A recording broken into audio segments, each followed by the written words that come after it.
Panorama group, जो सोचता है वो करता है। आपके अपने सपनों का आशियाना। नीतीश कुमार की पार्टी का चुनाव चिन्ह, जैसा कि आप सभी जानते हैं, कि तीर है। और नीतीश कुमार के इस तीर को लेकर के उनके तर्कस में और भी कई तीर है, जिसको लेकर के समय समय पर नीतीश कुमार उसका संधान करते रहते हैं। अपने चुनाव चिन्ह के तरह ही नीतीश कुमार लगातार अपने तीर का संधान करते रहते हैं और उसका प्रहार भी वो बिहार में और अपनी कुर्सी को बनाए रखने के लिए करते रहते हैं। मुख्यमंत्री नीतीश कुमार, आपको पता है कि प्रगति यात्रा पर हैं। पश्चिम चंपारण में विकास योजनाओं की समीक्षा और घोषणाओं के साथ साथ मुख्यमंत्री नीतीश कुमार लगातार उस क्षेत्र पर फोकस बनाए हुए हैं। आपको बता दें कि एक तरफ जहां राजनीतिक रूप से आपको पता है कि किस तरह के माहौल बने हुए हैं और बिहार की राजनीति में जो चर्चाएं चल रही है, उसमें नीतीश कुमार के तर्कस से निकला हुआ ये ब्रह्मास्त्र सीधे निशाने पर टारगेट में है। जैसा कि आप सभी जानते हैं कि नीतीश कुमार की यात्रा 15 तारीख से होनी थी और 15 दिसंबर से प्रस्तावित नीतीश कुमार की यात्रा को अचानक से रद्द करना पड़ा और अगली तारीख घोषित की गई।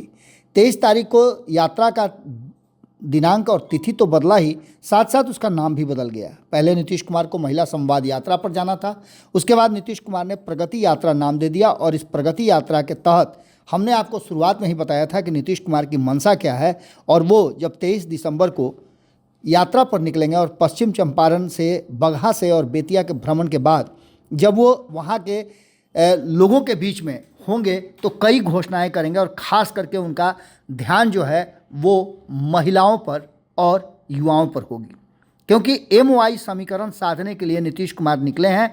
और ऐसा साफ साफ लग रहा था। उन्होंने बेतिया के साथ साथ अन्य जगहों पे भी कई योजनाओं की घोषणा की है। नीतीश कुमार की घोषणाओं में सबसे बड़ी घोषणा है कि उन्होंने आधुनिक सुविधाओं के साथ उच्च कोटि के स्टेडियम का निर्माण करने की बात कही है, जिसमें राष्ट्रीय अंतर्राष्ट्रीय स्तर के खेल का आयोजन किया जा सके, खिलाड़ियों को प्रोत्साहन मिले। इसके साथ साथ उन्होंने बेतिया में स्टेडियम निर्माण की बात की है और इसका उद्देश्य के साथ साथ उन्होंने बाकी चीज़ों को भी बताया है।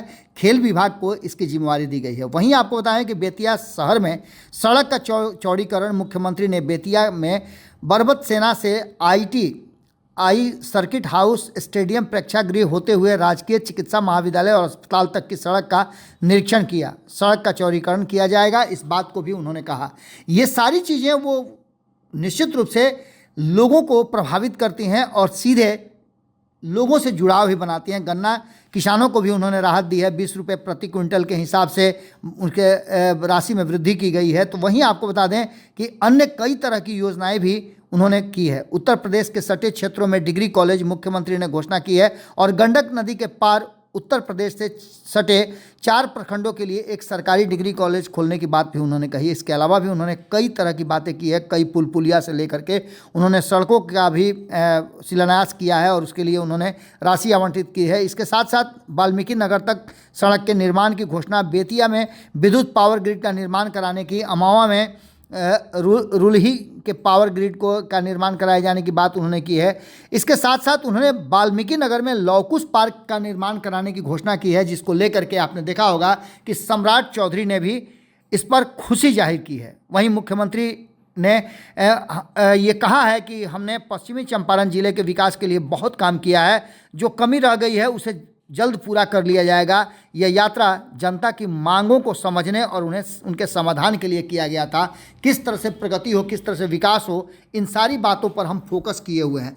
लेकिन इन सब के बाद हम आपको बता रहे हैं कि नीतीश कुमार की जो यात्रा है, उस यात्रा को लेकर के जितनी भी चर्चाएँ चल रही हैं, उसके इतर भी नीतीश कुमार की मंशा कुछ और है। आने वाले समय में आपको जैसा कि जानकारी मिला भी होगा कि चुनाव होने वाला है और चुनाव को लेकर के कहीं ना कहीं नीतीश कुमार चाहते हैं कि चुनाव वक्त से पहले हो जाए, जिससे कि नीतीश कुमार को आसानी हो और वर्तमान जो स्थितियां बनी हुई है उन स्थितियों को अपने हिसाब से वो ढाल सकें।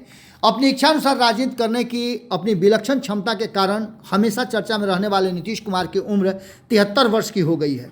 सत्ता पर अपनी मजबूत पकड़ बनाए रखने के लिए नीतीश कुमार जाने जाते हैं। तो वहीं विपक्षी गठबंधन Indian national development inclusive alliance, जो इंडिया गठबंधन है, जिसे नीतीश कुमार ने ही सृजित किया था, उसमें खास सक्रियता बढ़ गई है और नीतीश कुमार को उस गठबंधन में लाने के लिए लगातार प्रयास भी किए जा रहे हैं। वहीं आपको बताएं कि नीतीश कुमार ने स्पष्ट कर दिया है कि वो अपने राष्ट्रीय जनतांत्रिक गठबंधन राजग यानी एनडीए में पूरी तरह से संतुष्ट हैं। हाल में संपन्न लोकसभा चुनाव में जिस तरह से उन्होंने एक ट्विस्ट ला दिया है और भारतीय जनता पार्टी को भी इस बात का भरोसा हो गया है कि बिहार में नीतीश कुमार के बिना चलना बड़ा मुश्किल होगा। ऐसी स्थिति में आपको बताएं कि केंद्र में सत्ता में बने रहने के लिए नीतीश कुमार पर भारतीय जनता पार्टी को निर्भर रहना है। तो वहीं 2025 के बिहार विधानसभा चुनाव को लेकर के भी नीतीश कुमार के ही नेतृत्व में चुनाव लड़ने की अटकलों के बीच जिस तरह की उहापोह की स्थिति पैदा हो गई थी, उससे भी कहीं ना कहीं भारतीय जनता पार्टी ने अपना पल्ला झाड़ने की कोशिश की है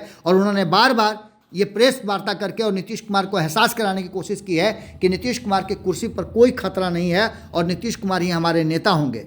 आपको बता दें कि इन सभी बातों को लेकर के नीतीश कुमार ने ये स्पष्ट किया है कि जिस तरह से उनका प्रदर्शन है और जिस तरह से आगे बिहार की जनता उनको और देखना चाहती है, ये उनकी पार्टी की तरफ से लगातार कहा जा रहा है।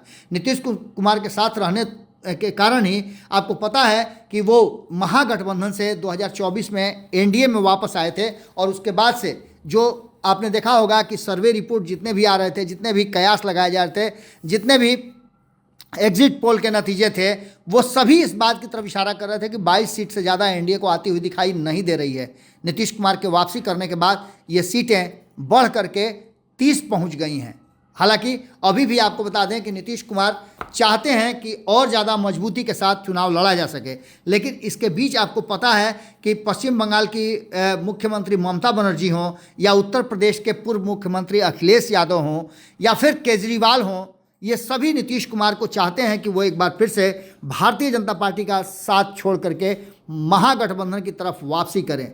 हर कोई नीतीश कुमार को अपने पाले में खींचना चाहता है और इसके पीछे का कारण आप समझ सकते हैं कि नीतीश कुमार का वो साइलेंट वोट बैंक है जो नीतीश कुमार कभी भी गंवाते नहीं हैं। हर दल के वोट बैंक ऊपर नीचे होते रहते हैं, लेकिन नीतीश कुमार का 15% वोटर कहीं भी नहीं जाता है। इस पूरे कहानी में एक बात तो आपको साफ साफ नज़र आ रही होगी कि नीतीश कुमार ने जिस तरह से अपने साइलेंट वोटों के आधार पर हर बार सत्ता की सीढ़ी तक अपना सफ़र तय किया है। एक बार फिर से 2025 के चुनाव में नीतीश कुमार चाहते हैं कि उनके नेतृत्व में ही चुनाव हो और वो पूरी तरह से बिहार की गद्दी पर आने वाले 5 साल तक बने रहें। इस बीच में 1 नेशन 1 इलेक्शन की भी बात आपके सामने आई होगी। 1 नेशन 1 इलेक्शन को लेकर के भी कई तरह की चर्चाएं चल रही हैं। इस बीच में एक बड़ी खबर सामने आई है कि नीतीश कुमार से लालू प्रसाद मुलाकात करना चाहते हैं और इस मुलाकात में वो नीतीश कुमार के सामने फाइनल ऑफर देना चाहते हैं। दूसरी तरफ आपने ये भी सुना होगा कि अमित शाह, जिन्होंने इस बात को संशय में डाल दिया था कि बिहार में मुख्यमंत्री का चेहरा कौन होगा और किसके नेतृत्व में चुनाव लड़ा जाएगा, वो भी अब चुप्पी साध चुके हैं और उनके बिहार आने की सूचनाएं भी मिल रही हैं।